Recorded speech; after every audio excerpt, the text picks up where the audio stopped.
वृंदावनेश्वरी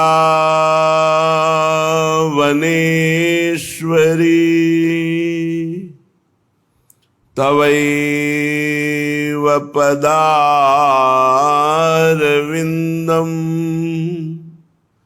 प्रेमामृतैकमकरन्द रसौघपूर्णम्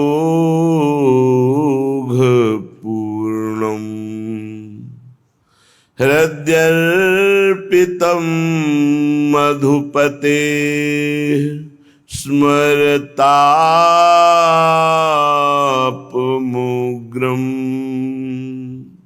निर्वापयत्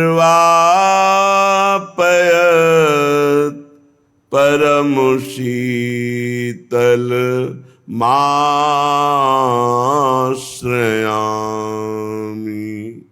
निर्वापयत् परमशीतलमाश्रयामि।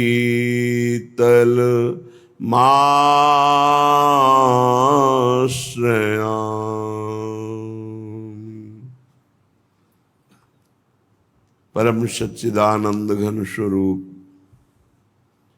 श्री धाम वृंदावन परम प्रेम में श्री श्यामा श्याम परम प्रेम पिपासु खग मृग पशु पंछी सहचरियां और परम प्रेम आह्लाद की मूर्तिमान स्वरूपा श्री लाडली जू सुख सिंधु लालजू के हृदय का जो प्रेम है वही यमुना रस रानी के रूप में प्रवाहित है। ऐसे परम पावन श्री धाम वृंदावन में देह की रक्षा का भी भाव त्याग कर अर्थात ये भी भार प्रभु के चरणों में समर्पित करके अब दुख मिले या सुख मिले, गति हो या दुर्गति, अब इसकी परवाह नहीं, अपने जीवन को प्रिया प्रीतम के चरणों से चिन्हित श्री धाम वृंदावन को समर्पित कर दिया तो स्वाभाविक उसे परम पद प्राप्त हो जाता है। ना चाहने पर भी भगवत साक्षात्कार हो जाता है। श्रीपाद कह रहे राधा कृष्ण सुतत्व बोध विगत व्यर्थोर्सास्तश्रमः श्री राधा चरणारविंद सहज स्वात्मैक्य भावोज्ज्वलः वैराग्येण बलीयसा नहि मना देहस्थिता व्याप्य हो जाते हा सकल प्रियो निवसति श्रीधाम वृंदावने। जो रसिक गुरुदेव के द्वारा श्री प्रिया प्रीतम तत्व को जान गया। क्या प्रिया प्रीतम तत्व? चिद चिद लक्षणम सर्वम राधा कृष्णमयम जगत। चेतन अचेतन सब में हमारे प्रिया प्रीतम विराजमान है। वो चाहे महात्मा हो, चाहे दुरात्मा हो, चाहे पापी हो, चाहे पुण्यात्मा हो, जड़ हो या चैतन्य हो, मेरे प्रभु सर्वत्र विराजमान हैं।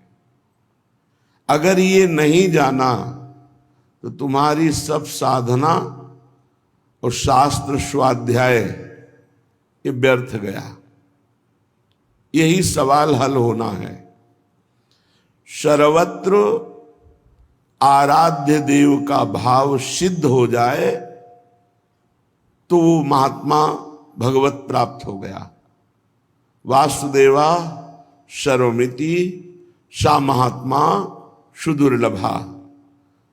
जो सर्वत्र भगवान वासुदेव को देखता है वो महात्मा बड़ा दुर्लभ है। ऐसा महात्मा बड़ा दुर्लभ है। यहां महात्मा का तात्पर्य केवल वेश से नहीं है, भगवत तत्व के ज्ञान से है।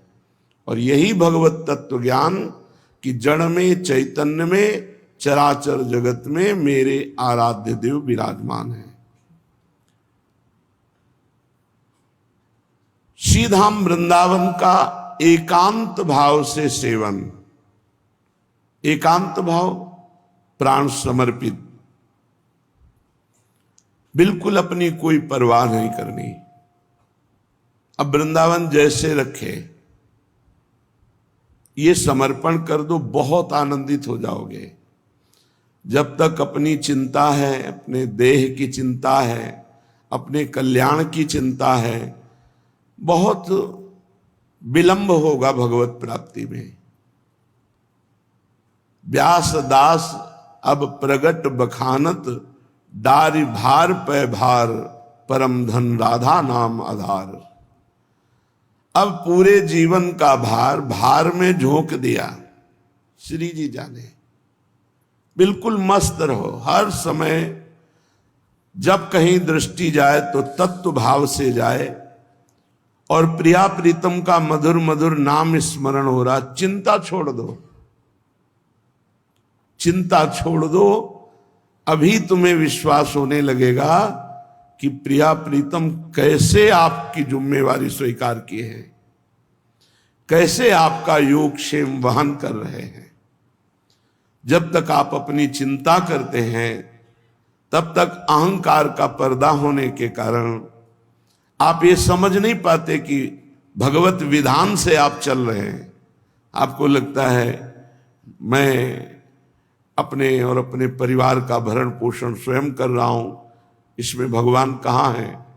लेकिन सच्ची मानिए, आम समर्पित कीजिए तो देखिएगा त्रिभुवन का भरण पोषण जिनके द्वारा हो रहा है, उन्हीं के द्वारा आपका भी हो रहा है। श्री राधा चरणारविंद सहज स्वात्मैक भावोज्वल, ये तभी होगा जब वैराग्यण बली यसा नहीं मनाग देहिस्था वप्य हो।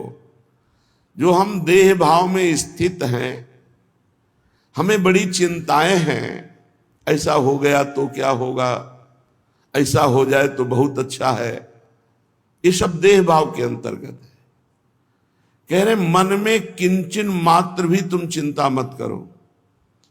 अति उदार श्री राधा किशोरी के चरणारविंद की एकांतिक भक्ति, बस मेरे बल श्री वृंदावन रानी ये सब संभाल लेंगे। आप चिंता छोड़ दो।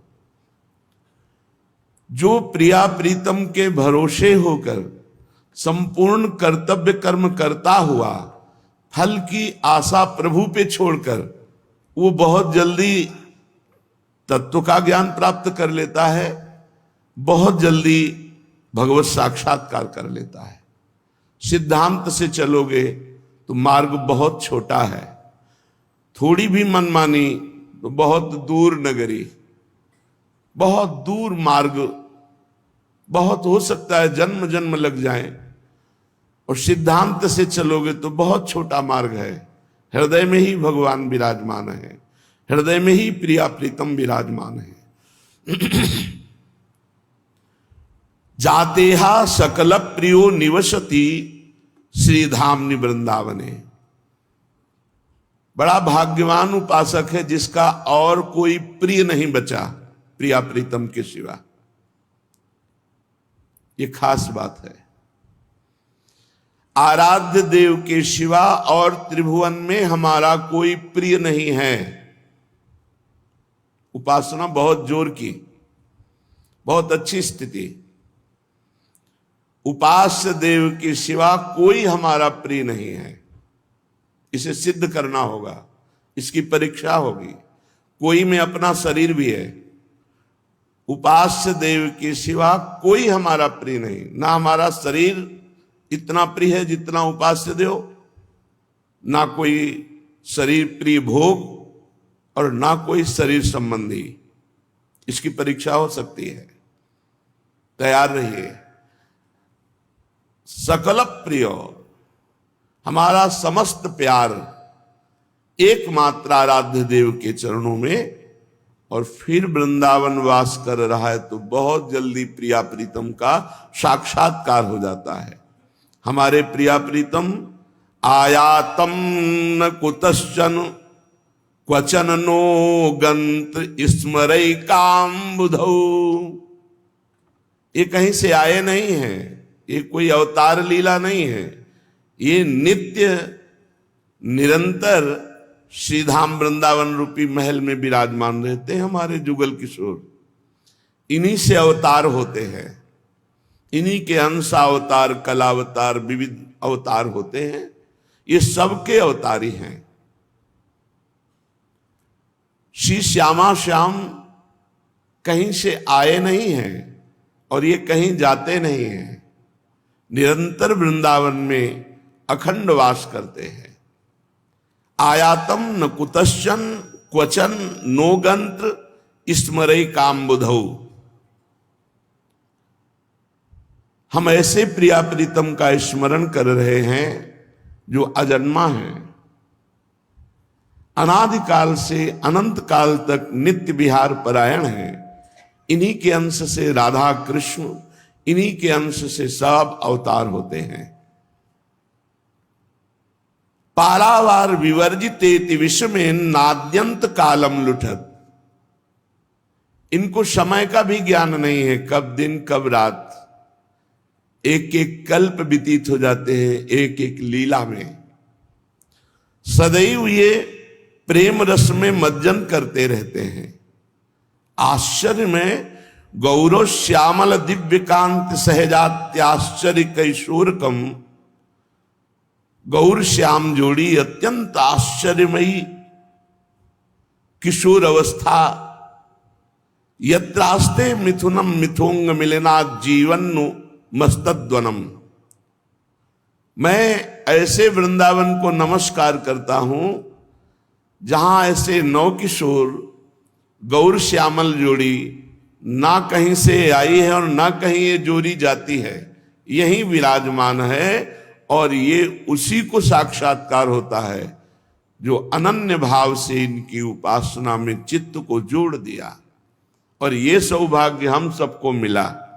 हम सब वृंदावन वासी होने का सौभाग्य प्राप्त किए, वृंदावन का आश्रय मिला, हरिवंश महाप्रभु की शरण मिली, प्रिया प्रीतम की सेवा का सौभाग्य मिला। अब इस जन्म में हमें प्रिया प्रीतम के समीप जाना ही है। प्रतिदिन ऐसा चिंतन करो। अब हमारा शरीर छूटेगा और हम श्री जी की नित्य सेवा में पहुंच जाएंगे। जैसा सोचोगे वैसा बन जाओगे, जैसा बनना है वैसी सोच करो। ये महान सिद्ध योगी लाल स्वामी जी ने गंगा के किनारे हमें नई अवस्था में बताया था।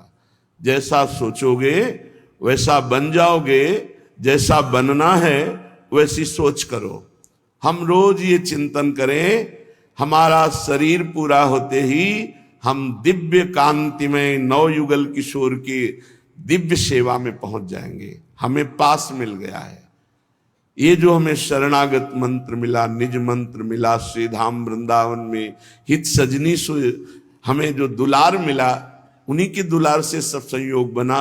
अब हमको सेवा मिलेगी, प्रगट सेवा मिली, नित्य सेवा श्री अंग की मिलेगी, जो बहुत बड़े बड़े योगी महापुरुषों के ध्यान का विषय है। उन प्रभु के श्री अंगों की हमें सेवा मिलेगी। चलते हैं श्रीमद् भागवत महापुराण प्रसंग चल रहा है। भगवान श्री कपिल देव जी माता देहूती जी के प्रश्नों का उत्तर दे रहे हैं। माता जी ने पूछा था अष्टांग योग, योग के द्वारा भगवान की प्राप्ति जिन्हें परमात्मा कहते हैं। योग कठिन साधन है, इसमें यम नियम, आसन, प्राणायाम, प्रत्याहार, ध्यान, धारणा, समाधि, यह अष्टांग योग है। बहुत कठिन है। यम नियमों का पालन करना और आसनों को सिद्ध करना, प्राणवायु को सूक्ष्म कर लेना, फिर इंद्रियों को अपने अपने गोलकों में स्थित करके समाधि भाव को प्राप्त होना। समाधि भी संकल्पित समाधि और संकल्प रहित समाधि, संप्रज्ञात समाधि, असंप्रज्ञात विचक्षणा समाधि, यहां तक पहुंचना तो बहुत कठिन बात है। प्रभु ने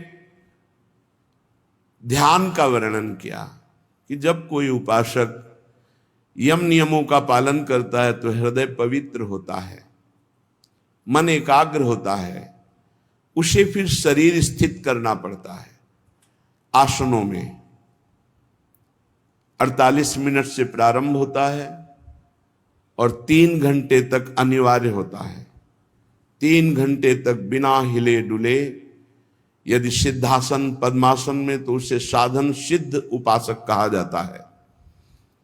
जिसका साधन सिद्ध होता है, आसन, प्राणायाम सूक्ष्म, मन एकाग्र, वही भगवत ध्यान रूपी समाधि को प्राप्त होता है।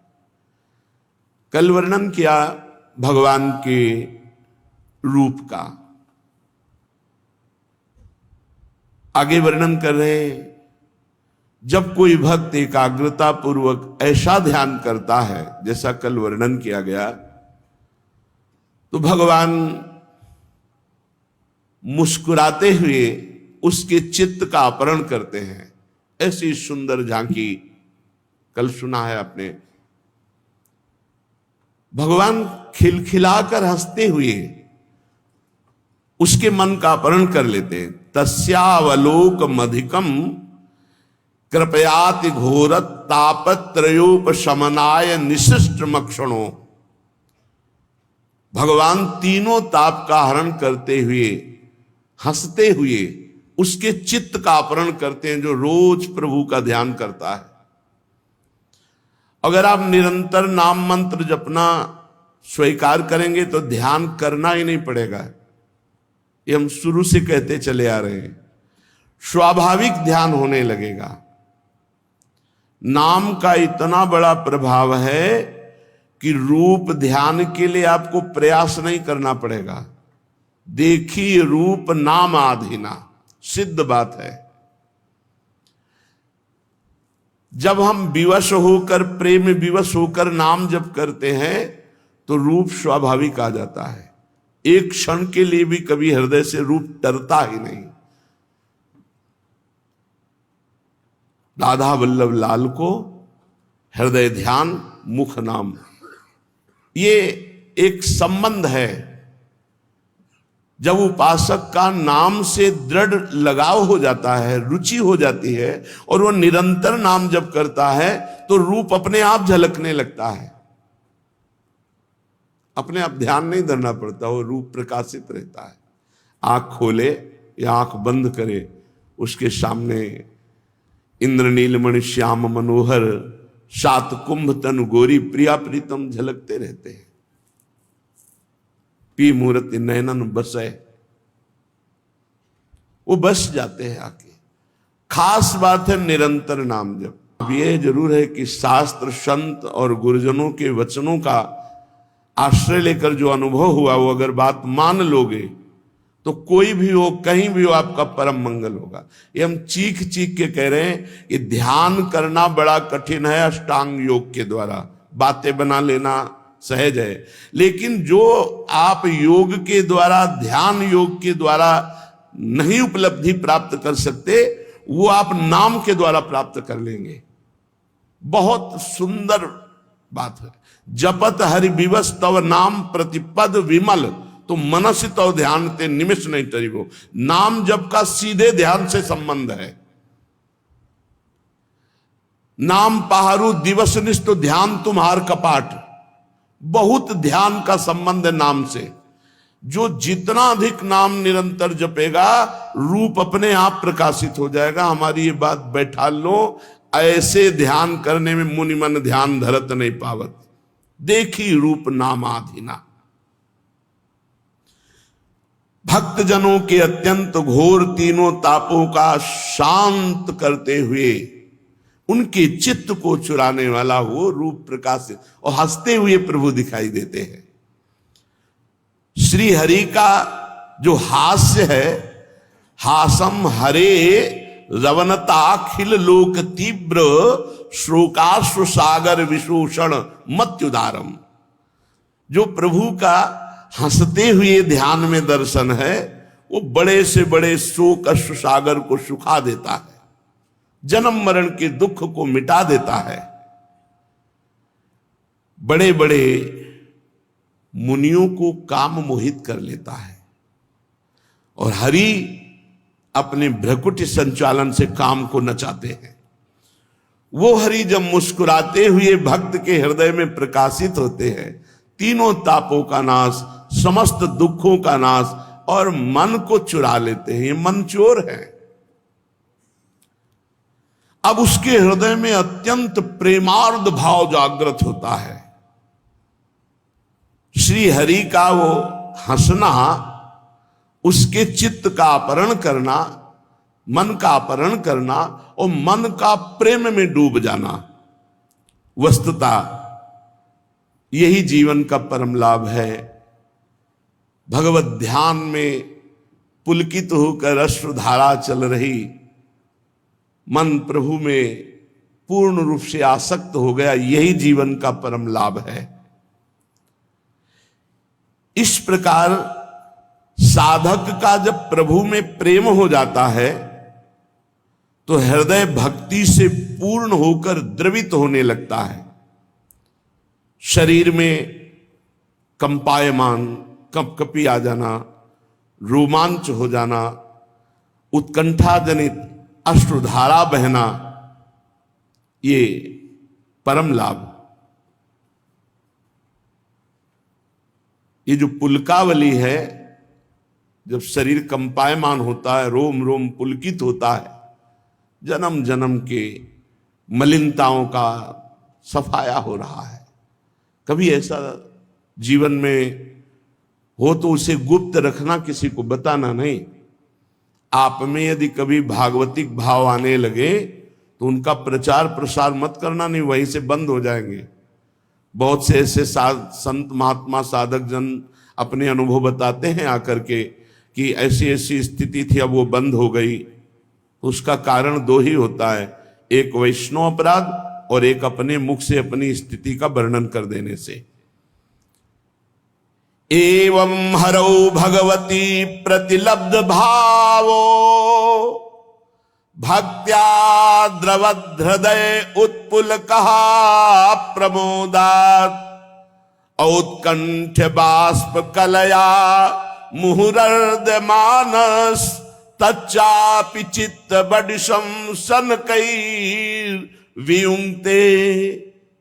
जब इस प्रकार साधक भगवत आराधना में लगता है तो उसका श्री हरि से प्रेम हो जाता है, प्रभु से प्रेम हो जाता है, हृदय भक्ति से द्रवित हो जाता है, शरीर आनंदातिरेक से रोमांचित, पुलकित, कंपायमान हो जाता है। उत्कंठा जनित प्रेम आश्रुओं की धारा बार बार बहने लगती है।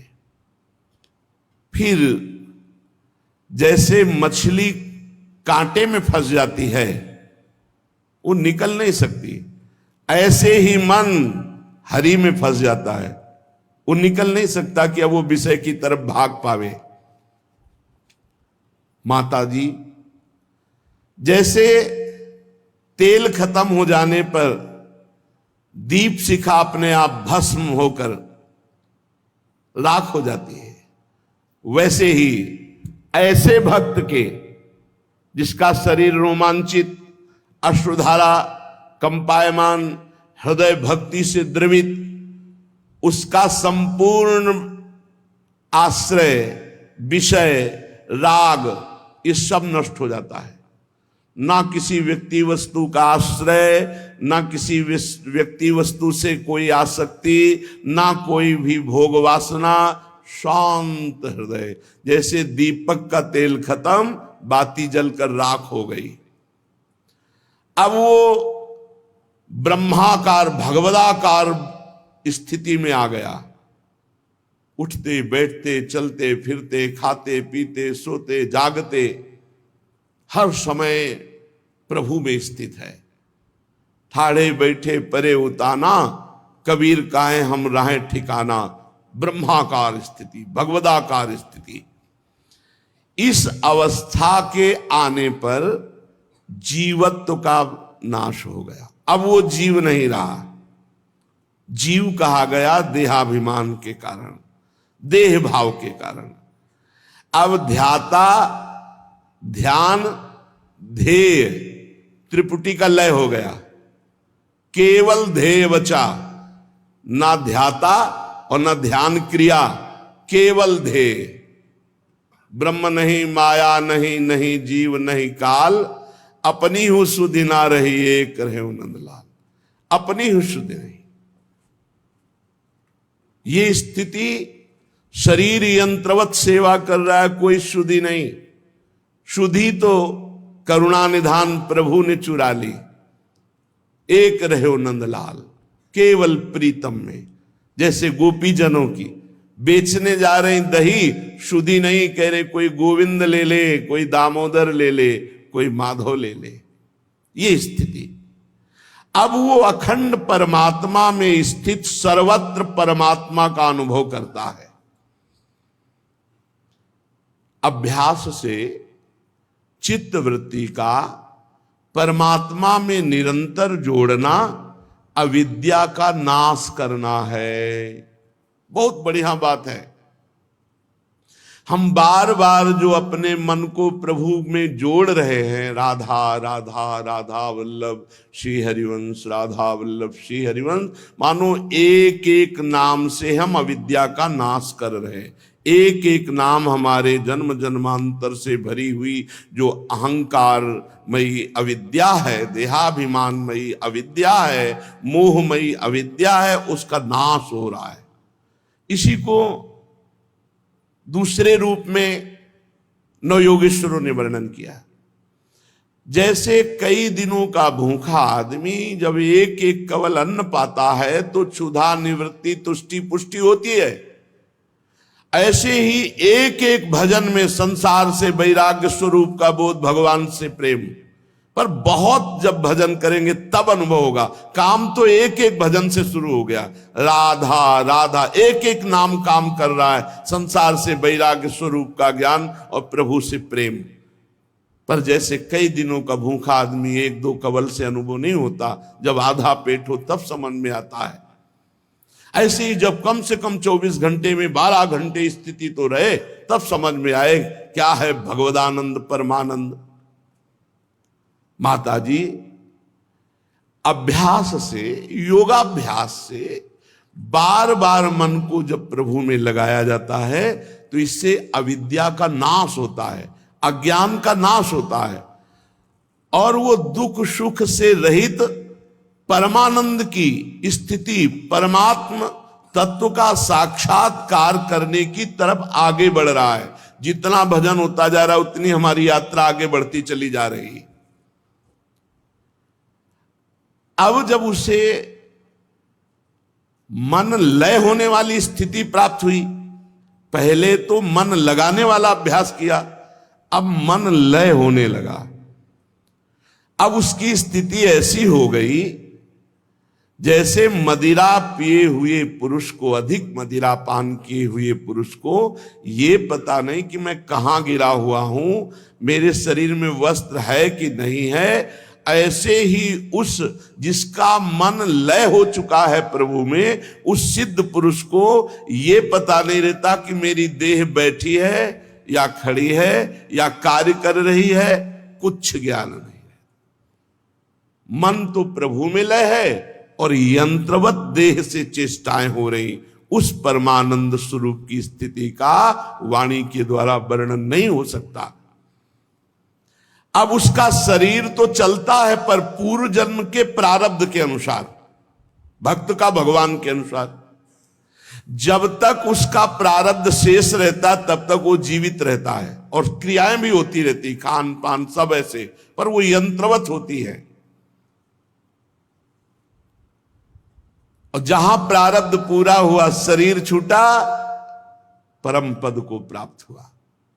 बहुत ध्यान से फिर सुन लीजिए, बहुत काम की बात है। हम एक एक क्षण, एक एक नाम में जब मन को संसार से हटाकर प्रभु में लगाते हैं, तो एक एक नाम से हम माया का नाश कर रहे हैं, अविद्या का नाश कर रहे हैं। जब हमारा मन इस कोटि के भजन में कि लय हो गया, लय कहते हैं सुधि नहीं रही, भजन चल रहा है, हम भजन कर रहे हैं, ऐसी भी सुधि नहीं। उस स्थिति में इतना आनंद होता है कि जैसे कोई अधिक मदिरा पिए हुए पुरुष को ये पता नहीं रहता कि मैं बैठा हूं या खड़ा हूं, मैं कहां कैसी स्थिति में हूं, कपड़ा शरीर में है कि नहीं। ऐसे उस सिद्ध महापुरुष की स्थिति, वो बैठा है कि खड़ा है, क्रियारत है कि अक्रिय है, उसको कोई बोध नहीं। वो प्रारब्ध के अनुसार शरीर कार्य कर रहा है और उसका मन लय हो चुका है परमात्मा में। जहां प्रारब्ध क्षीण हुआ, शरीर छूटा और वो सिद्ध पुरुष अहमता ममता रहित भगवत परम पद को प्राप्त हुआ। जिस प्रकार अत्यंत स्नेह के कारण शरीर में मैंपन, पुत्र में मेरापन, धन में मेरापन, अज्ञान के कारण ये आत्मबुद्धि रहती है, यदि थोड़ा सा सत्संग मिल जाए और विचार प्रारंभ हो तो स्पष्ट दिखाई देता है मैं शरीर नहीं हूं, ये सब मेरा नहीं है, ये बीच में मिला हुआ केवल माया का नाटक है। ये भूल से अपनी आत्मा को अपना देह मान बैठा है। ये साक्षी है पर अपने साक्षी भाव से हटकर ये कर्ता भोक्ता भाव को आ गया है। माता जी, जैसे लकड़ी अलग है, अग्नि अलग है, पर रहती लकड़ी में ही अग्नि है, और वही अग्नि जब प्रज्वलित हो जाए तो लकड़ी को भस्म कर देती है। ऐसे ही आत्म तत्व वही जीव है, अज्ञानी जीव, और कोई नहीं है। उसे ये ज्ञान हो जाए तो ज्ञानाग्नि से ममता हमता भस्म हो जाए, वो परम पद को प्राप्त हो गया। तो हे माता जी, योग के द्वारा भगवत प्राप्ति कैसे होती है ये हमने आपको बताया। देहूती जी ने पूछा, प्रभु आपने प्रकृति का क्या स्वरूप है बताया, पुरुष का स्वरूप बताया, महातत्व, सांख्य शास्त्र, योग। अब मैं जानना चाहती हूं कि भक्ति योग का क्या स्वरूप है। भक्ति योग में विस्तार पूर्वक सुनना चाहती हूं, क्योंकि हमने देखा कि भक्ति योग में सहज में ही भगवत प्राप्ति हो जाती है, कठिनता नहीं है इसमें, और आपका भरोसा रहता है। इसलिए मैं भक्ति योग को विस्तार पूर्वक सुनना चाहती हूं। प्रभु हमें यह भी बताइए कि जीवों की जन्म मरण रूपा ये अनेक प्रकार की गतियां, तो कौन कौन सी गति होती है जीव की? क्योंकि ये सुनने से वैराग्य होता है कि हमको पाप कर्म नहीं करना, बड़ी दुर्गति होगी। लोगों को जो भोगों में रुचि के कारण पाप प्रवृत्ति बनने में हर्ष होता है, जब शास्त्र हम सुनते हैं तो भय खड़ा हो जाता है कि अरे ऐसा हम पाप नहीं करेंगे। पापी पुरुष डरता है सत्संग सुनने से। अभी एकांतिक में एक भगत जी आए थे, उन्होंने कहा हमारे मित्र हैं, वो लोग कहते हैं कि अगर आपका कोई चैप्टर उसमें आ भी जाए तो तुरंत हाथ रख देते, देखना भी नहीं चाहते। अगर वृंदावन किसी भी तरह लाए तो वो यहां नहीं आएंगे, वो बाहर बड़े दूर खड़े रहे, आवाज न सुनाई दे। तो हम उनसे पूछते हैं ऐसा क्यों?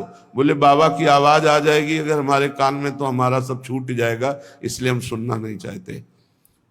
बोले वो गलत आचरण करते हैं, इसलिए वो यहां ना एकांतिक में आना चाहते हैं, ना सत्संग में, ना आपकी कोई क्लिप देखना चाहते हैं। उनका बचे कब तक बचेंगे? अगर हरि कृपा होगी तो कभी तो एक ऐसा थप्पड़ पड़ेगा ही माया का कि उनको इस सुनने की आवश्यकता होगी। और अगर एक बार सुन लिया तो श्रवण द्वार से शब्द जाकर उनके हृदय का परिवर्तन करेंगे। परिवर्तन तो शुरू हो गया। सही माने में जब वैज्ञानिक ढंग से अगर आंतरिक सोचा जाए तो परिवर्तन शुरू हो गया है। क्योंकि उसे रोकना चाह रहा है, सुनना नहीं चाह रहा है। अब आ जाएगा सुनना। एक राग में द्वेषात्मक वृत्ति होती है। राग तो आ चुका है, महत्व तो आ चुका है, लेकिन द्वेषात्मक, अब वो द्वेष जिस दिन मिटा उस दिन वो भाग पड़ेगा परमार्थ की तरफ। यह आंतरिक विज्ञान के द्वारा सोचा जाता है। ये जन्म मरण रूपा अनेक प्रकार की गतियां जो जीवों की होती हैं, इनके सुनने से भोगों से वैराग्य हो जाता है, गंदे आचरण करने की हिम्मत नहीं पड़ेगी। प्रभु, ये सर्वसमर्थ काल का स्वरूप क्या है? ज्ञान दृष्टि लुप्त हो जाने के कारण देह आदि मिथ्या वस्तुओं में अभिमान हो गया है। बुद्धि के कर्मासक्त रहने के कारण चिरकाल तक अज्ञान में सोया हुआ जीव चिंता में फंसा हुआ है। बेटी का ब्याह हो जाए तो काम हो जाए, बेटे का ब्याह, कितनी चिंताएं, और ऐसे चिंता करते करते मर जाता है, हाथ कुछ नहीं लगता। बहुत बड़ी अविद्या की मार है, बहुत बड़ी अविद्या की मार है। अब जो लोग संसार में वो जान रहे हैं, क्या बताना। ऐसे माया में फंसे हुए जीवों को जगाने के लिए आप योग भास्कर प्रकट हुए हैं। इसलिए प्रभु, जो मैं प्रश्न किया इसका आप कृपा करके उत्तर दीजिए। श्री भगवान ने कहा, माता जी, साधकों के भाव के अनुसार भक्ति योग का अनेक प्रकार से प्रकाश होता है।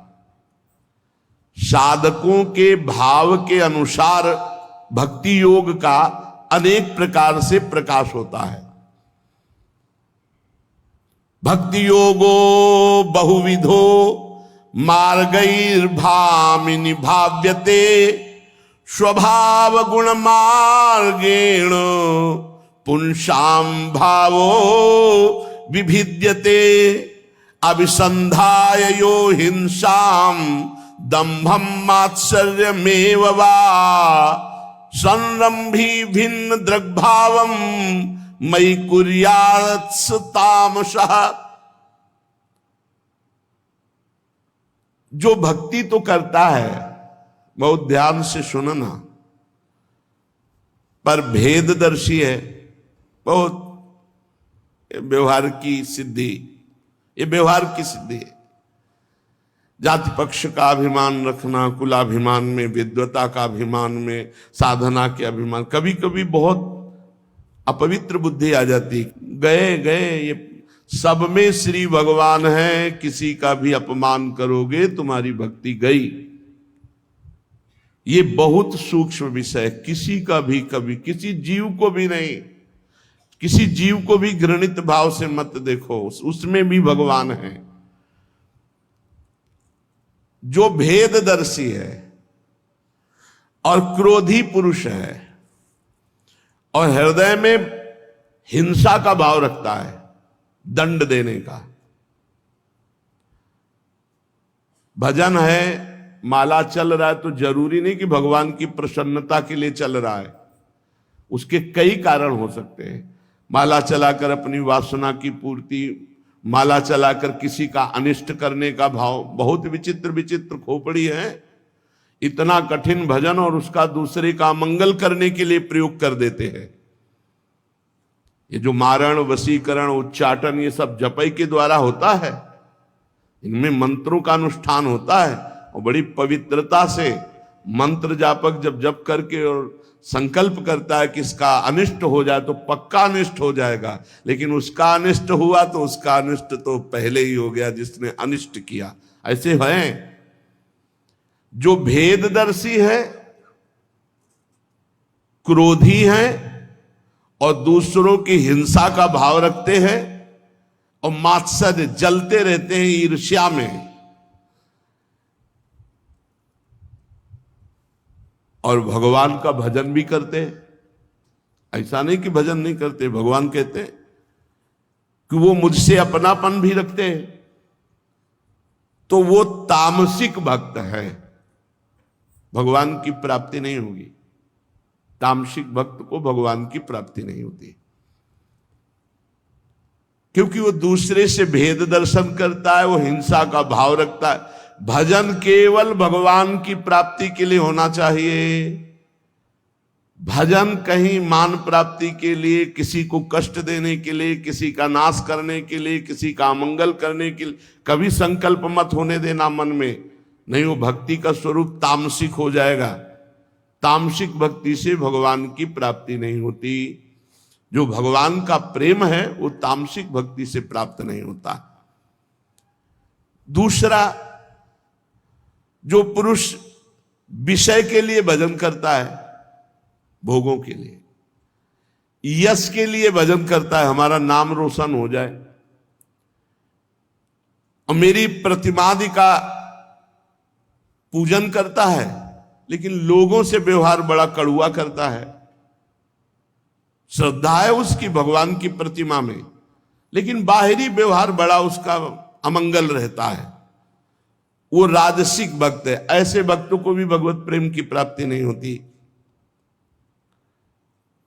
तीसरा है सतोगुणी भक्त, जो पाप नाश के लिए भजन करता है, भगवान को अर्पण करने के लिए भजन करता है। भजन करना, पूजन करना हमारा कर्तव्य है, इस बुद्धि से पूजन करता है, वो सात्विक भक्त है। ये आया है, ये मार्ग में आ रहा है, लेकिन ये भी पूरा प्रशंसनीय नहीं है, ये भी प्रशंसनीय भजनानंदी नहीं है। प्रशंसनीय भजनानंदी है बिना किसी कारण के अखंड, जैसे गंगा की धारा समुद्र में जा रही, ऐसे तैल धारावत भगवान के भजन में डूबा हुआ है। कोई चाह नहीं, कोई चाह नहीं। जिस प्रकार गंगा का प्रवाह अखंड रूप से समुद्र की ओर बहता है, मदगुण श्रुति मात्रेण मयि सर्वगुहाशये मनोगतिरविच्छिन्ना यथा गंगां भसोम्बुधौ। जैसे गंगा की धारा अखंड प्रवाह समुद्र की ओर, ऐसे जिसका मन, बुद्धि, चित्त ये सब मेरी ओर लगा हुआ है। तैल धारावत भजन चल रहा है, भगवत कथा सुन रहे, सेवा कर रहे, और कोई आकांक्षा नहीं, कोई चाह नहीं कि पाप नष्ट हो जाए, मेरा यश हो जाए, किसी भी तरह की कोई चाह। ये त्रिगुणातीत भक्त है। तमोगुणी, रजोगुणी, सतोगुणी भक्त का वर्णन, और ये त्रिगुणातीत भक्त है जिसका निष्काम भाव से अखंड भजन चलता है। ये निर्गुण भक्ति योग है, गुणातीत भक्ति योग है। इससे भगवान का प्रेम प्राप्त होता है, इससे भगवान का साक्षात्कार होता है। यद्यपि सतोगुणी भक्ति भी सम्माननीय है, जो पाप नष्ट करने के लिए भगवान की प्रतिमा में पूजन करते हैं, भजन करते हैं, पाठ करते हैं अपने कल्याण के लिए, ये भी वंदनीय है। पर वास्तविक भक्ति जो भगवान को अधीन करती है, जिससे प्रेम की प्राप्ति होती है, वो अखंड तैल धारावत, अखंड गंगा की धारा जैसे समुद्र में जा रही, निरंतर भजन, भगवान के गुण श्रवण, भगवान की लीला चरित्र गायन, भगवान की सेवा, और कोई फल की आकांक्षा नहीं। ये महाभागवत। मम भक्ति युक्तो भोनम पुनात। ऐसे जो मेरे निष्काम भक्त हैं, निर्गुणिया, त्रिगुणातीत, यहां निर्गुणिया का मतलब निराकार स्वरूप से नहीं, त्रिगुणातीत, तामसिक भक्त, राजसिक भक्त और सात्विक भक्त से ऊपर ये है गुणातीत भक्त। बोले सालोक्य सारिष्ट सामीप्य सारूप्यैकत्वमप्युत दीयमानं न गृह्णन्ति बिना मत्सेवनं जनाः सैव भक्ति योगाख्य आत्यंतिक उदाहृतः ये नाति व्रज त्रिगुणम मदभावायोपपद्यते। माता जी, मेरे जो ऐसे निष्काम भक्त होते हैं, जो निरंतर भजन करते हैं, उनको मैं देना चाहता हूं, पर वो मेरी सेवा को छोड़कर सालोक्य सारिष्ट सामीप्य सारूप्य सायुज्य इन मोक्षों को स्वीकार नहीं करते। सालोक्य भगवान के नित्य धाम में निवास करना, सारिष्ट भगवान के समान ऐश्वर्य भोग भोगना, सारूप्य भगवान की नित्य समीपता और सारूप भगवान के नित्य धाम में निवास करना, सालोक्य सारिष्ट भगवान के समान ऐश्वर्य भोग भोगना और सामीप्य भगवान के नित्य समीप रहना, सारूप्य भगवान का सा रूप धारण करना और सायुज्य भगवान में समा जाना। ये पांचों मोक्ष भक्त नहीं चाहते। भगवान की सेवा को छोड़कर भगवान देना चाहते पर ये मोक्ष नहीं चाहते। मुक्ति का तिरस्कार करने वाला ये प्रेम भक्ति योग, यही सर्वश्रेष्ठ भक्ति है। इसके द्वारा तीनों गुणों को लांग कर मेरे प्रेम रूप अपराकृत स्वरूप को प्राप्त होकर मेरी नित्य सेवा में मगन रहता है मेरा भक्त। ये जो तैल धारावत अखंड भक्ति की बात भगवान ने की, गुणातीत निर्गुणिया भक्ति, ये कैसे प्राप्त होती है? तो कहा निष्काम भाव से श्रद्धा पूर्वक अपने सारे कर्तव्य कर्मों को करे भगवान की प्रसन्नता के लिए। पहला, चाहे वो गृहस्थी में हो चाहे विरक्ति में हो, अपने अपने धर्मानुसार जितने कर्म हैं वो भगवान के लिए करे। नित्य प्रति ये देखता रहे कि हमारे कर्म में किसी को मन से वचन से शरीर से दुख तो नहीं पहुंच रहा, हिंसा तो नहीं हो रही। हिंसा रहित कर्म भगवान की प्रसन्नता का योग होता है। अगर मन वचन कर्म से किसी को हम दुख पहुंचाकर कर्म कर रहे हैं, वो भगवान की प्रसन्नता का कर्म नहीं होगा। भगवान के लिए जो हम कर्म करें उसमें सावधानी है, मन से वचन से और शरीर से किसी को दुख नहीं पहुंचना चाहिए। उसी से उत्तम गुणातीत भक्ति का योग प्राप्त होगा। दूसरा, मेरी प्रतिमा के श्री विग्रह के दर्शन, सेवा, स्पर्श, स्तुति, वंदना, प्रणाम, ये त्रिगुणातीत भक्ति प्राप्त करने के लिए भगवान वर्णन कर रहे हैं। सबके घर में ठाकुर सेवा होनी चाहिए। कलिकाल है, भरोसा रखो प्रभु की सेवा का। अरे बड़े बड़े योगी मुनियों को माया ज्ञानी नाम चेतांश देवी भगवती ही सा बलादा कृष्ण मुहाय महामाया प्रेक्षति। कैसे तुम्हें बताए? जब आप प्यार करोगे तो स्वयं ठाकुर आ जाते हैं और इतनी लीला करते हैं, मस्त कर देंगे, मस्त। प्रभु के श्री विग्रह की पूजा, दर्शन, स्तुति, स्पर्श, वंदना, प्रणाम, ये निर्गुणिया भक्ति प्रदान करेगी। ठाकुर जी का श्रृंगार करके जब दर्पण दर्शा करके और जब ऐसे दर्शन करो ना, वो रोज चित्त हरते हैं। बस रोते रहो, आनंद में रोते रहो।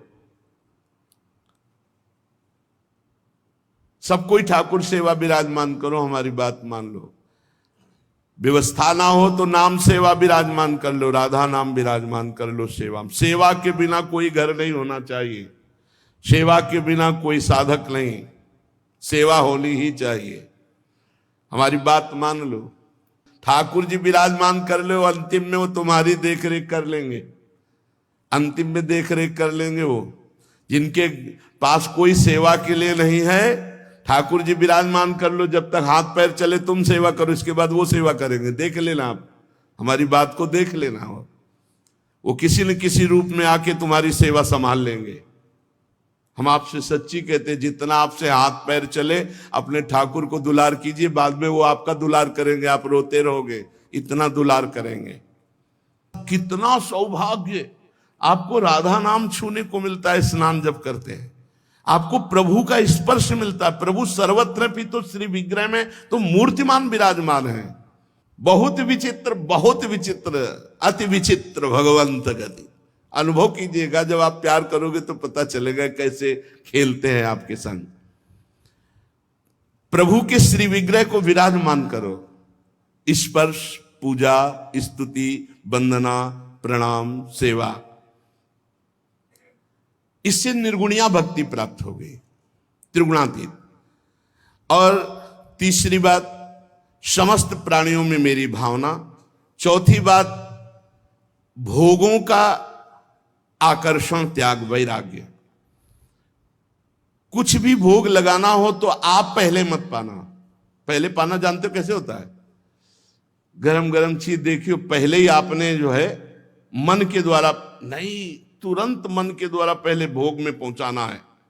आप उसको जल्दी जल्दी दिखा दो, लाओ, ठंडा हो जाएगा, ये भोग नहीं लग रहा है, ठीक नहीं बात है, ठंडा हो जाएगा। नहीं, स्वाद तो प्रभु पाएंगे, हम तो बात के प्रसाद पाएंगे।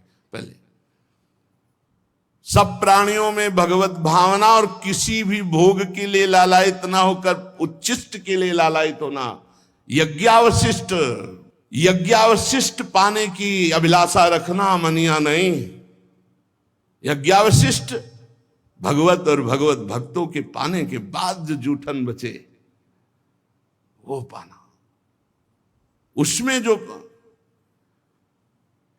भक्तों को पवाने के बाद जो बचा, उसी में नेवला घूम गया तो आधा स्वर्ण का हो गया, और पूरी राजसूय यज्ञ में लोटा स्वर्ण का नहीं। बोले महाराज, मुग्दल ऋषि की सतुआ यज्ञ के बराबर नहीं आपकी राजसूय यज्ञ। किसी भी भोग को तत्काल देखकर अपनी रसेंद्री न पाने लगे, पहले प्रभु के पास। और दीनों पर विशेष सम्मान और दया। भूत भविष्य लोक 14 में भये होए हरि प्यारे, 300 व्यवहार हमारो अभिमानिन ते न्यारे। ये अभिमानियों से दूरी और दैन्यों से प्यार, सबके प्रति मित्रवत व्यवहार हो, पर आसक्ति किसी से न हो, ममता किसी से न हो।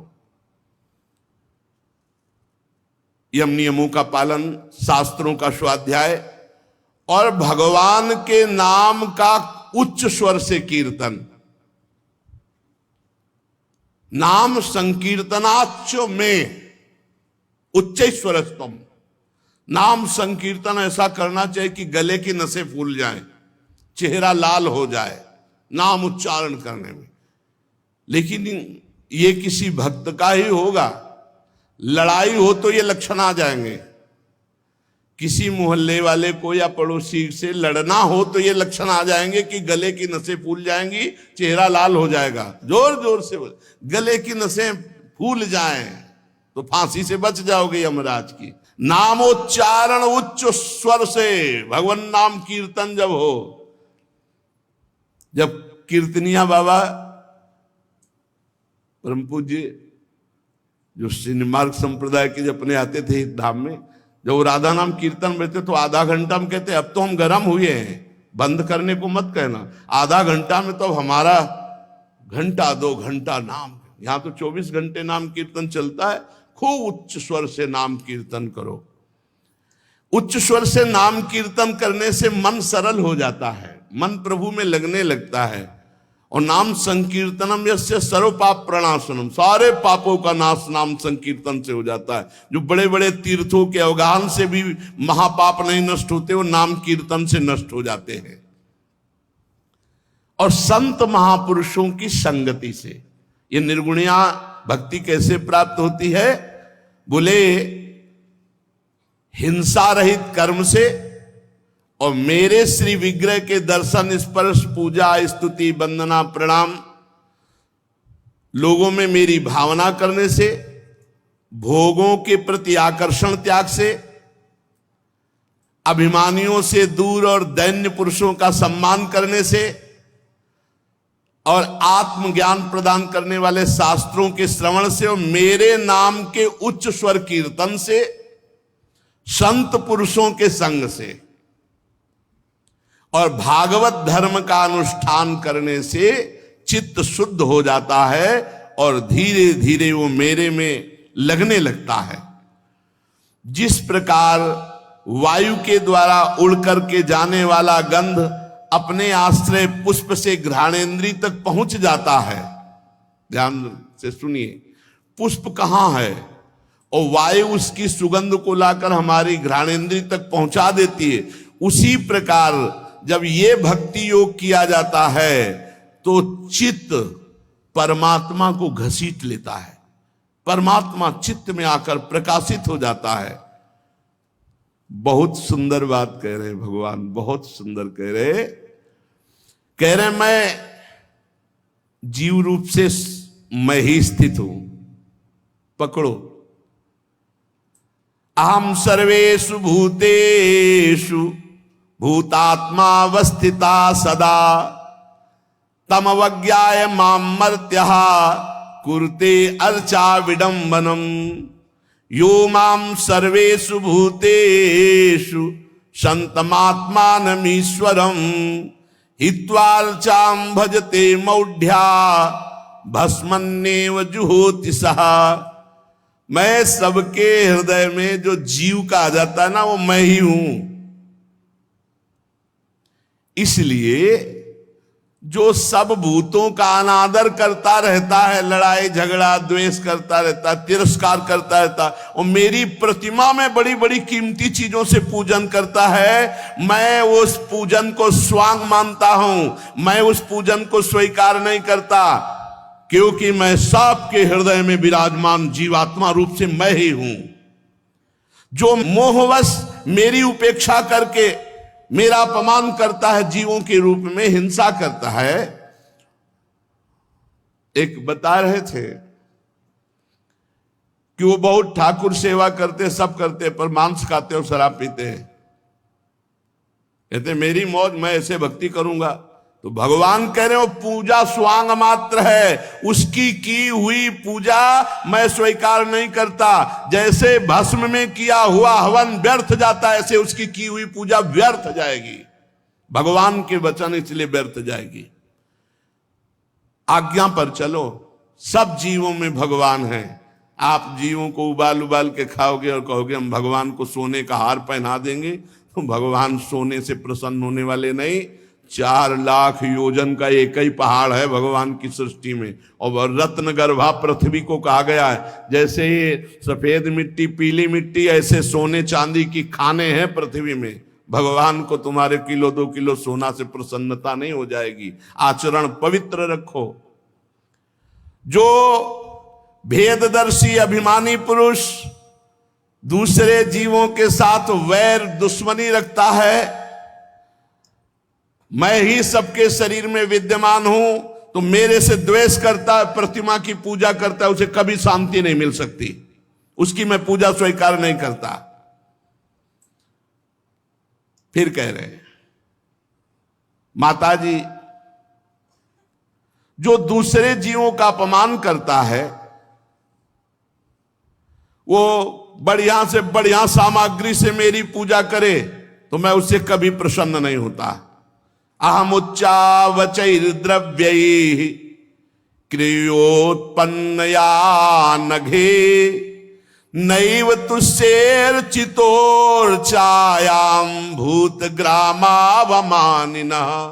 जो हर जीवों का अपमान करता है, लड़ाई झगड़ा द्वेष करता है, वो बढ़िया बढ़िया सामग्रियों से मेरी पूजा करे तो मैं स्वीकार नहीं करता। भगवान कहते मैं उसकी कभी पूजा स्वीकार नहीं करता, मैं उससे कभी प्रसन्न नहीं होता। कैसे प्रसन्न होते हो प्रभु? तो बोले जीवे दया, सब पर दया का भाव रखते हुए। जो मेरी प्रतिमा में पूजा करता है और सबके हृदयों में विराजमान मुझ परमात्मा का आदर करता है, उसके ऊपर मैं प्रसन्न होता हूं। लेकिन जो प्रतिमा में केवल पूजन करता है, बाहर राग द्वेष ईर्ष्या हिंसा चोरी छल कपट, मैं स्वयं उस भेददर्शी को मृत्यु रूप महान भय प्रदान करता हूं।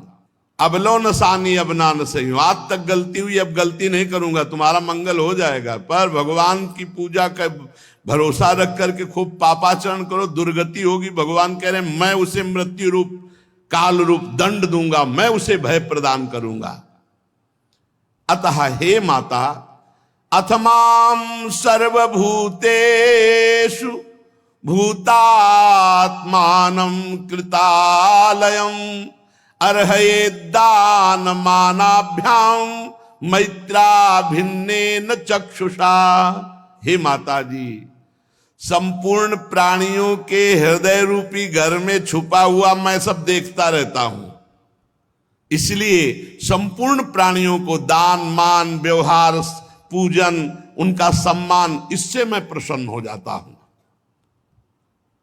माता जी, पाषाण आदि अचेतनों की अपेक्षा वृक्ष श्रेष्ठ हैं। पाषाण आदि अचेतनों की अपेक्षा वृक्ष श्रेष्ठ हैं। वृक्षों से सांस लेने वाले प्राणी श्रेष्ठ हैं। सांस लेने वाले प्राणी में भी मन वाले प्राणी श्रेष्ठ, जिनमें मन की सृष्टि है, उनमें भी इंद्रिय और मन युक्त प्राणी श्रेष्ठ है। इंद्रियों में प्राणियों में केवल स्पर्श का अनुभव करने वालों की अपेक्षा रस ग्रहण करने वाले श्रेष्ठ हैं। रसवेत्ताओं में गंध का अनुभव करने वाले भ्रमर आदि, फिर उनसे शब्द ग्रहण करने वाले सर्प आदि, फिर उनसे भी रूप का अनुभव करने वाले पक्षी आदि, फिर उनसे भी जिनके ऊपर नीचे दांत होते हैं वो जीव श्रेष्ठ हैं। फिर उनमें बिना पैर वालों से बहुत पैर वाले श्रेष्ठ हैं। बहुत पैर वालों में 4 पैर वाले श्रेष्ठ हैं। 4 पैरों वालों में 2 चरण वाले मनुष्य श्रेष्ठ हैं। मनुष्यों में भी 4 वर्ण श्रेष्ठ हैं। उनमें भी ब्रह्म ऋषि श्रेष्ठ हैं, जो वेदों के ज्ञाता और वेदों के तात्पर्य ब्रह्म को जानने वाले हैं। उन तात्पर्य जानने वालों से संशय निवारण करने वाले श्रेष्ठ हैं। संशय निवारण करने वालों से भी उस धर्म का अनुष्ठान करने वाले श्रेष्ठ हैं। और उनकी अपेक्षा भी जो संपूर्ण कर्म और फल और शरीर सब कुछ मेरे को अर्पित कर दिए, वो भक्त श्रेष्ठ हैं। भगवान के भक्त से बढ़कर कोई श्रेष्ठ नहीं। जो समदर्शी हैं, निरंतर चित्त से मेरा चिंतन करते हैं, सब प्राणियों में मेरा ही दर्शन करते हैं, इससे बढ़कर कोई नहीं है। इसलिए माता जी, सब जीवों में मैं विराजमान हूं ये जानकर सबको प्रणाम करो। मनसैतानि भूतानि प्रणमेत बहु मानयन, हर जीव को सम्मान दो, प्रणाम करो, सब में भगवान विराजमान। भगवान का आदेश है। जो प्राणियों को सम्मान देता है और मन से प्रणाम करता है, मैं बहुत जल्दी प्रसन्न हो जाता हूं। चलो तन से ना प्रणाम करो, मन से तो सबको प्रणाम करो, सब में भगवान विराजमान है। अगर किसी के भी दुख का तुम कारण बने तो भक्त किस बात का, सुख का कारण बनो। मनुष्य जीवन मिला है, विवेकवान हो। माता जी, मैंने तुम्हारे लिए भक्ति योग, अष्टांग योग, प्रकृति पुरुष, इसका वर्णन किया। एक भी साधन ठीक से कर ले तो भगवत प्राप्ति हो जाएगी। एक भी साधन। भक्त भगवान कहते हैं, योगी परमात्मा कहते हैं, ज्ञानी पर ब्रह्म कहते हैं। वही भगवान, वही परमात्मा, वही पर ब्रह्म का अद्भुत प्रभाव संपन्न ये वैचित्र रूप जो देख रहे हैं, ये विचित्रता है, वही परमात्मा है, वही ब्रह्म है, वही भगवान तुम्हारे सामने है। माया के नेत्र इसलिए देख नहीं पा रहे हो। और जो इन सब रूपों को अपहरण कर लेता है उसका नाम काल है, वो भी भगवान का स्वरूप है। प्रकृति और पुरुष इसी के रूप हैं, वो परमात्मा स्वरूप प्रकृति भी है और पुरुष भी है, और काल भी परमात्मा, सब परमात्मा स्वरूप है। माता जी, ये जिसे भगवान कहते हैं ना, इसका ना तो कोई मित्र, ना कोई शत्रु है, ना तो कोई सगा है, ना कोई पराया है। जैसे भजोगे वैसे ही अनुभव में आएगा। ये सजग रहते हैं। जो प्रभु को भूलकर भोगों में फंसे हुए, उनकी आयु का अपहरण करके उनका संहार कर देते हैं।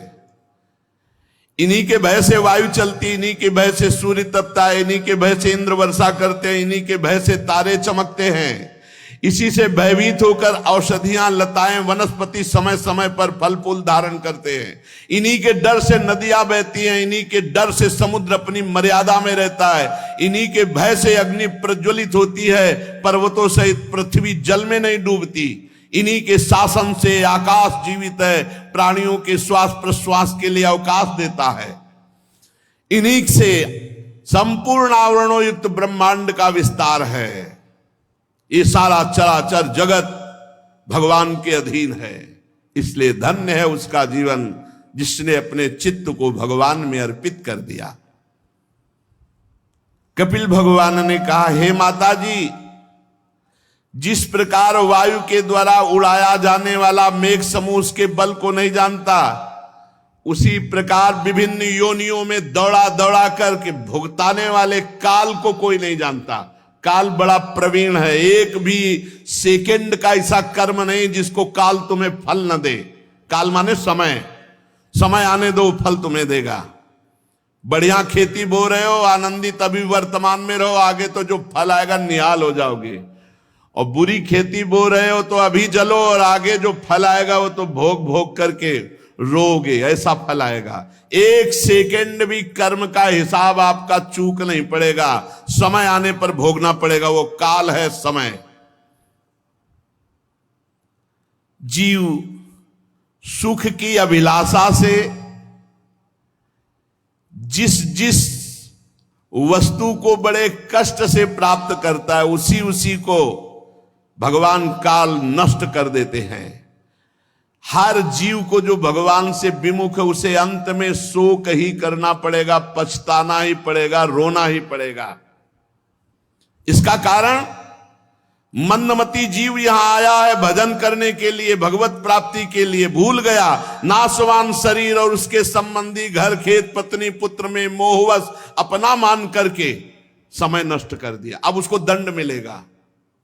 बोले क्यों दंड मिलेगा? हमने कोई पाप किया है? हाँ, सरकारी आदमी हो, यहां आए हो भजन कर भगवत प्राप्ति के लिए।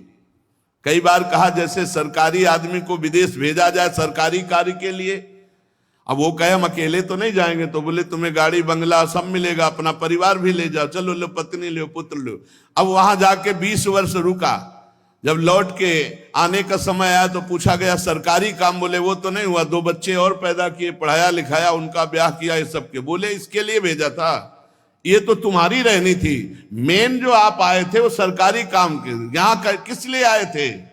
नर्तन कर फल विषय न भाई, भजिए राम सब काम बिहाई।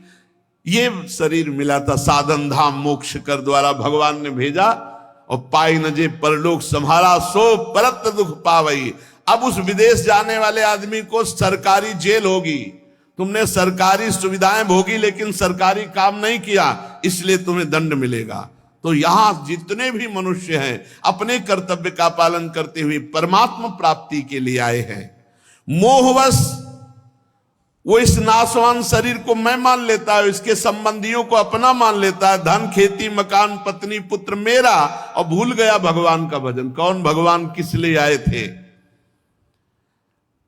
इस मंदमती जीव को फिर अगली योनियों में जबरदस्ती जन्म लेना पड़ता है। सुअर कुत्ता नाली का कीड़ा भूत प्रेत न कितनी 83,99,999 योनियां, और जहां जहां जिस जिस योनि में जाता है वहां वहां उसकी दुर्गति होती है। कैसे तुम्हें बताएं, कैसी कैसी जीवों को कष्ट मिल रहे हैं, कैसे जिंदा ऐसे खोलते हुए तेल में डाल दिए पकोड़े की तरह उसको उबाल रहे हैं जीव को। कच्छप है या कोई भी जीव, क्या क्या कष्ट वो सब जीव क्या कर सकता है उस समय क्या कर सकता है? अब वो गर्म पानी में खौलाया जा रहा है, फिर काटा जा रहा है, फिर क्या क्या। हमें लगता है रोटी दाल तो भारत ही में चलती होंगे, वो भी कम हिस्से में नहीं, अधिकतर देशों में हमने सुना कि मांसाहार ही प्रधान भोजन होता है। अब यही सब जीव जंतु खाए, वही सब हमें तुम्हें बनना होगा अगर भगवत प्राप्ति नहीं करी। जिस जिस योनि में जाता है उस योनि में भारी कष्ट प्राप्त होता है। अरे बहुत बहुत बहुत बहुत कष्ट होते हैं, बहुत कष्ट होते हैं। नीचे से आग सुलगा दी, ऊपर लोहे के छड़ में ऐसे पैर बांध दिए और धीरे धीरे जल जल के ओ ऐसे दुर्गति इनकी सबकी होनी है, उनको पता नहीं लगता। इस संसार में जीव जिस जिस योनि में जाता है उसी उसी योनि में वो मगन हो जाता है और ये पता नहीं चलता कि उसका नाश होने वाला है। एक बार महाभारत में प्रसंग आता है, भगवान श्री कृष्ण द्वैपायन व्यासदेव जी जा रहे थे तो एक कीड़ा बड़ी रफ्तार से रास्ते को पार कर रहा था। तो भगवान व्यासदेव जी सब भाषाओं के ज्ञाता हैं, तो उन्होंने कीड़े से गए, इतना गंदा जीवन नाली का कीड़ा, तू कितनी घबराहट से पार जा रहा, क्यों? बोले तुम्हें सुनाई नहीं दे रही घर घर करती हुई बैलगाड़ी आ रही, हमारे ऊपर चढ़ जाएगी तो मर जाएंगे। अरे बोले मर जा तो अच्छा, दूसरी योनि प्राप्त होगी, कीड़े की योनि। तो बोले तुम्हें पता है, तुम्हें व्यासदेव वाला शरीर जितना प्रिय ना, उतना में कीड़े वाला शरीर प्रिय है। जिस जिस योनि में जाता है उसी योनि में वो मगन हो जाता है। जंतुर्वै भव एतस्मिन् याम याम योनि मनुव्रजेत तस्याम तस्याम सा लभते निर्वृतिम न विरज्यते। वो उससे वैराग्य नहीं धारण करता, उसी शरीर और उसी शरीर को पीड़ा देते। बहुत कष्ट की बात है। अच्छा, मनुष्य नहीं देते, जीव जीव को दे रहा है। बहुत से हिंसक जीव एक दूसरे को खा रहे हैं, कितनी पीड़ा है। जंगली जो कुत्ते होते हैं वो जैसे गाय आदि को किसी को गिरा पाए ना तो वो मारते नहीं है, वो पीछे से खाना शुरू कर देते हैं।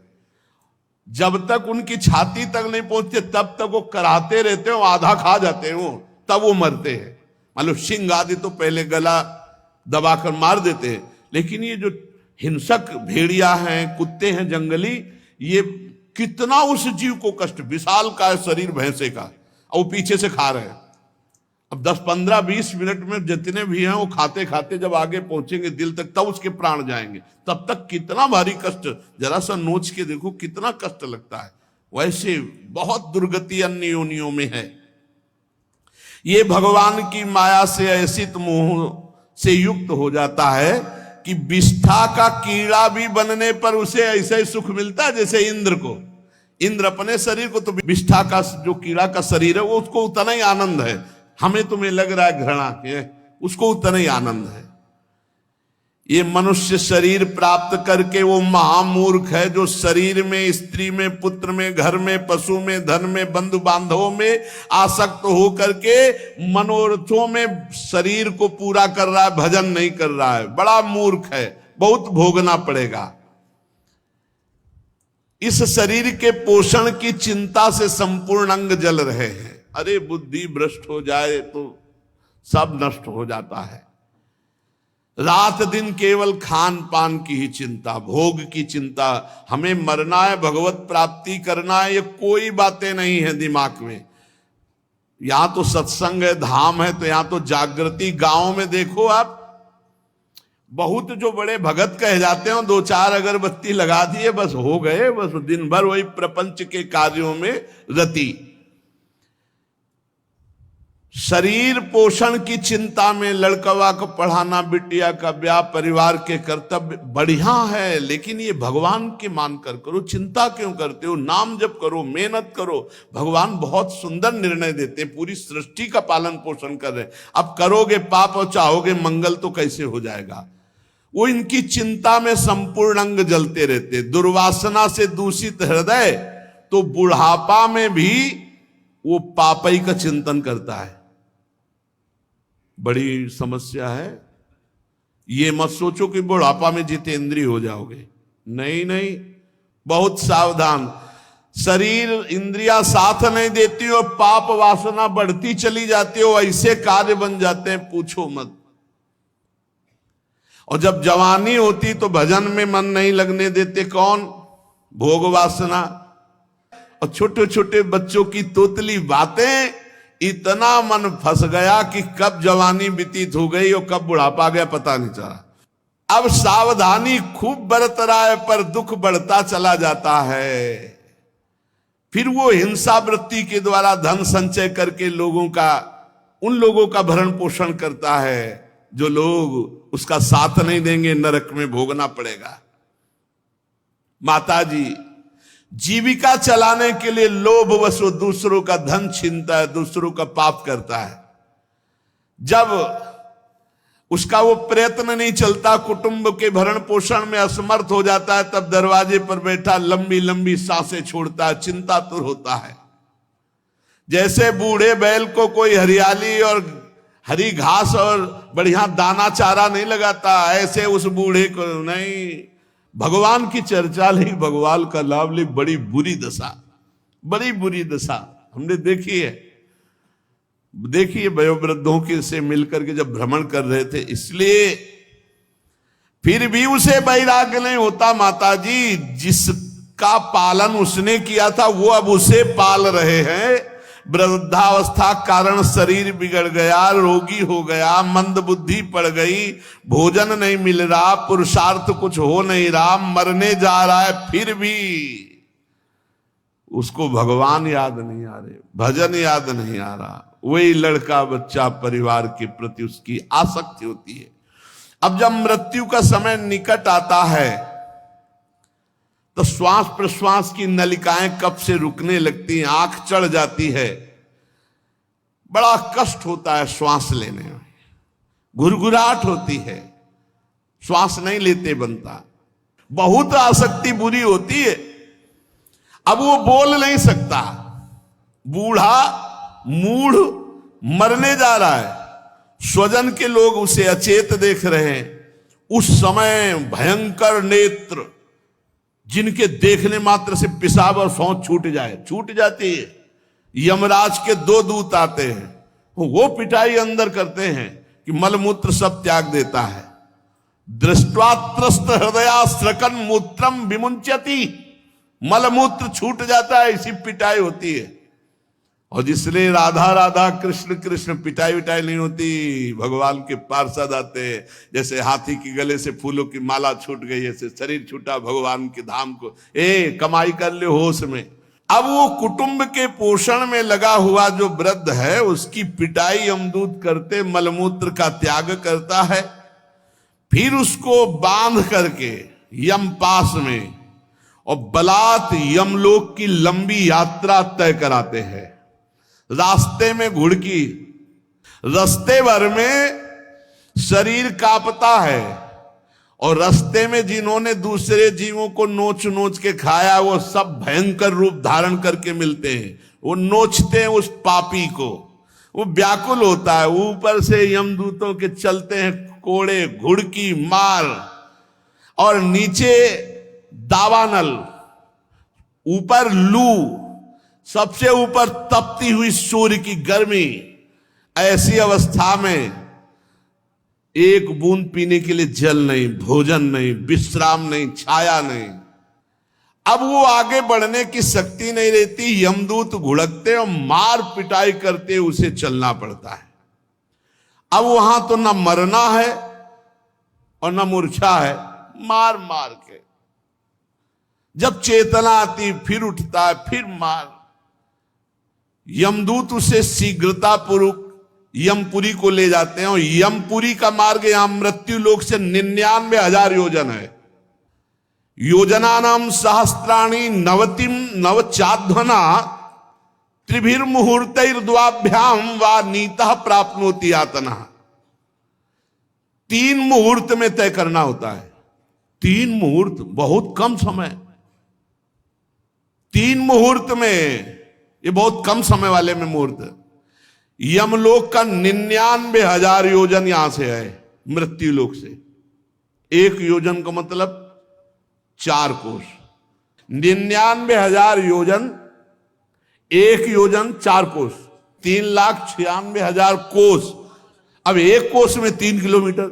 अब समझो इतना बड़ा मार्ग है, इतना बड़ा मार्ग है, और 3 मुहूर्त में दौड़ा कर ले जाया जाता मारते हुए। ये भगवान श्री सुखदेव जी गान कर रहे हैं, श्री कृष्ण द्वैपायन व्यास जी रचयिता हैं। इस समय देवती जी का प्रश्न भगवान कपिल देव जी वर्णन कर रहे हैं, और नैमिषारण्य में शौनकादि ऋषि 88,000 सुन रहे हैं, सूति जी वर्णन कर रहे हैं।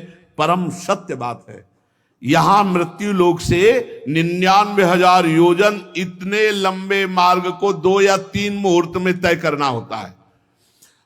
फिर इसके बाद धधकती हुई आग से उसको चलाया जाता है। भूंजो, यहां भूंजो, तुम भूंजोगे तब पता चलेगा। फिर जो यहां दूसरे का मांस खाते हैं ना, काट काट करके उनका मांस उनको खिलाया जाता है। अब वो कहीं आग से जलाया जाता है, कहीं काट काट करके मांस उसका खिलाया जाता है, कहीं यमपुरी के भयानक कुत्ते और गिद्धों द्वारा उनकी आंतें खींची जाती हैं, बड़ा बड़ा कष्ट दिया जाता है। कभी शरीर को काट काट कर टुकड़े, कभी हाथी से चिरवाना, कभी पर्वतों से गिराना, कभी गैस के गड्ढों में बंद कर देना, कभी कोल्हू से पीला जाना। हे माता, इस प्रकार तामिस्त, अंध्र तामिस्त, रौरव महारौरव नरकों की यंत्रणाएं भोग करके, चाहे स्त्री हो चाहे पुरुष, जो पाप करेगा उसे नरक भोगना ही पड़ेगा। माताजी, ये जो लोग कहते हैं ना कि नरक स्वर्ग इसी पृथ्वी लोक में है, यही सब है, ऐसा नहीं है, बची हुई है। बोले यहां जो भोग मिलता है वो बचा हुआ। क्या बचा हुआ?